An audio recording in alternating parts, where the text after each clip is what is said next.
আকানি online YouTube চ্যানেলের পক্ষ থেকে আপনাদেরকে জানাচ্ছি আন্তরিক অভিনন্দন শুভেচ্ছা। আজকে আমি দেখাবো QDW এর 1200 কীভাবে লগ ইন পাসওয়ার্ডটা চেঞ্জ করবেন। সর্বপ্রথম রাউটারে ঢুকে যাবেন, যে কোডটা দেওয়া হয়েছে 192.168.10.1, ওইখান থেকে ডাইরেক্ট অ্যাডভান্স সেটিংয়ের মধ্যে দেখেন অ্যাডমিনের মধ্যে অ্যাডমিন অ্যাকাউন্টের মধ্যে গিয়ে যেটা ওল্ড পাসওয়ার্ড আছে ওটা ওল্ড পাসওয়ার্ডটা দিয়ে দিবেন।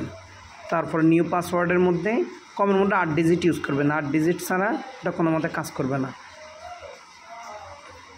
দেখেন এটা হচ্ছে পুরনো পাসওয়ার্ড আর এটা হচ্ছে নতুন পাসওয়ার্ড। কনফার্ম করে সেভ করে দিবেন।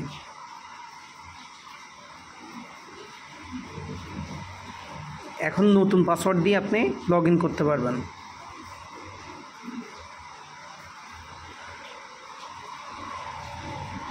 অবশ্যই নতুন পাসওয়ার্ডটা দিবেন, পুরনো পাসওয়ার্ড দিলে হবে না। নতুন পাসওয়ার্ড হয়ে গেছে। যদি ভিডিওটি ভালো লাগে অবশ্যই আমাদের পাশে থাকবেন। আসসালামু আলাইকুম।